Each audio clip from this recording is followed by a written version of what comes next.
శ్రీ గురుభ్యో నమః, శ్రీమాత్రే నమః.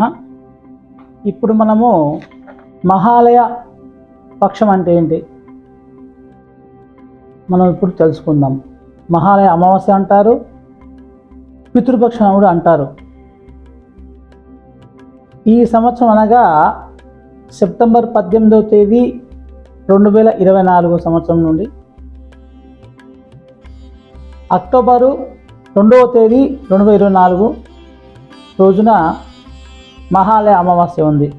అప్పటి వరకు కూడా ఈ 15 రోజులు పితృపక్షం అంటారు. ఈ పితృదేవతలకి శ్రాద్ధకర్మ చేసేటువంటి రోజు. వాళ్ళకి ఎవరైతే తల్లిదండ్రులు లేని వారు ఉన్నారో వారు ఉదయాన్నే లేచి వారికి మనస్ఫూర్తిగా నమస్కరించి, నాకు ఈ యొక్క అనుజ్ఞ ఇవ్వండి అని తల్లిదండ్రులకి స్మరించుకొని వారికి శ్రాద్ధకర్మలు చేయాలి. ఈ యొక్క శ్రాద్ధకర్మలు చేయాలి. అయితే కొంతమంది ఏం చేస్తారంటే, వారి తల్లిదండ్రులు ఎవరైతే కోల్పోయారో వారు ఏ తిథి నాడు వాళ్ళు మరణించినారో ఆ తిథి రోజునే వీళ్ళు వాళ్ళ పేరు మీద ఆ యొక్క శ్రాద్ధం పెట్టడం జరుగుతుంది. కొంతమందికి ఆ యొక్క తిథులు తెలియని వాళ్ళు ఏం చేస్తారు, అమావాస్య నాడు ఇస్తారు. ఆ యొక్క మహాలయ అమావాస్య రోజున వారికి తెలియనప్పుడు వారి పేరు మీద శ్రాద్ధం చేయొచ్చు. ఇప్పుడు ఎవరికైతే తండ్రి ఉండి తల్లి కోల్పోయిన వాళ్ళు ఉంటారో వారు నవమి రోజున ఆ తల్లికి తన తల్లికి శ్రాద్ధము కర్మలు చేయవచ్చు. ఈ విధంగా ప్రతి సంవత్సరం కూడా పితృపక్షుల్లో చేసేటువంటి శ్రాద్ధ కర్మలు వాళ్ళ ఆత్మ శాంతిస్తుందన్నమాట. ఇప్పుడు మనం ఏంటంటే చిన్న వివరణ చెప్పుకుందాం మనం ఇప్పుడు ఈ యొక్క వీడియోలో. ఈ పితృపక్షం ఏ విధంగా వచ్చింది, ఎవరి వల్ల వచ్చింది అనే విషయం మనం చెప్పుకోబోదాం. ఈ యొక్క కర్ణుడు అనేవారు అందరికీ తెలుసు.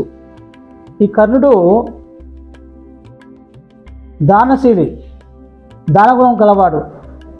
అంటే ఎవరికి ఏదనుకున్నా కాదనకుండా ఇచ్చేటువంటి వాడు ఎవరైనా ఉన్నారా అంటే అది కర్ణుడు. అతను అన్ని దానాలు చేసిన తర్వాత మరణించిన తర్వాత ఆయన స్వర్గానికి వెళుతుండగా అతనికి ఆకలి దప్పిక అవుతుంది. అలా అయినప్పుడు ఒక చెట్టు చూశాడు, పండ్ల చెట్టు కనపడింది. ఆ పండ్ల చెట్లు ఒక పండు కోసుకొని తిందామని తీసుకుపోగా అతనికి ఆ పండు ఎలా ఉందో అదే విధంగా బంగారు ముద్దగా మారిందట. సరే, పక్కన ఉన్న చెట్లన్నీ కూడా పండ్ల చెట్లు ఉన్నాయని చెప్పి ఆ పండు తీసుకున్న అదే విధంగా జరిగిందట. ఏ చెట్టు చూసినా ఇదే ఒక అనుభవం ఎదురైంది ఈ యొక్క కర్ణుడికి.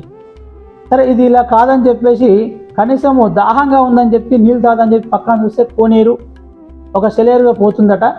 అక్కడ నీళ్ళు తాగదని చెప్పి దోసిట్లో నీళ్ళు తీసుకొని తాగపోగా అది కాస్త బంగారు నీరుగా మారిందట.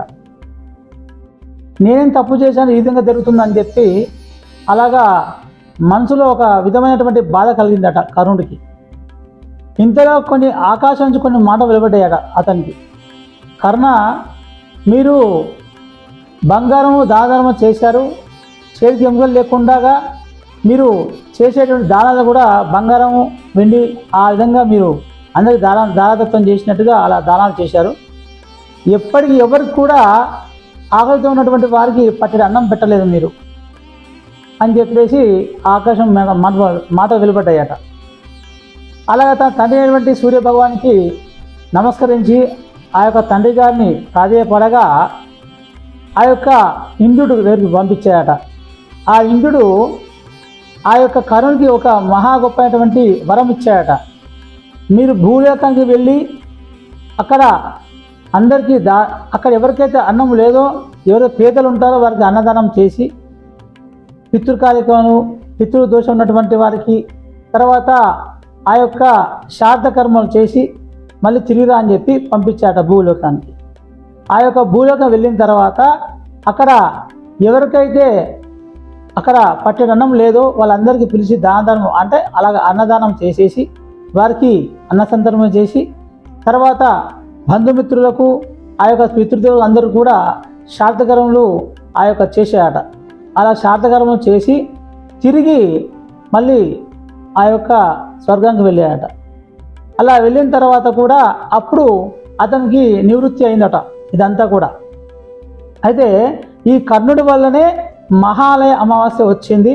కాబట్టి ప్రతి సంవత్సరం కూడా భాద్ర బహుళ పాడ్యం నుండి అంటే భాద్రపద మాస బహుళపాడ్యం పౌర్ణమి తెల్లారి నుండి బహుళపాడ్యం నుండి మళ్ళీ భాద్రపద మాస బహుళ అమావాస్య వరకు ఈ మహాలయ పక్షం అంటారు. ఈ 15 రోజుల్లో అందరూ కూడా తల్లిదండ్రులు లేని వారు వారి యొక్క పేరు మీద స్వయం పాకం ఇవ్వడము, గుళ్ళలకు వెళ్ళి వాళ్ళ పేరు మీద ఆ యొక్క స్వయం పాకం కింద అన్ని ఇవ్వడం జరుగుతుంది. కొంతమంది ఇళ్ళల్లో కూడా శ్రాద్ధకర్మలు చేసుకుంటూ ఈ యొక్క పిండ తర్పణం చేస్తారు. శుభం భూయాత్.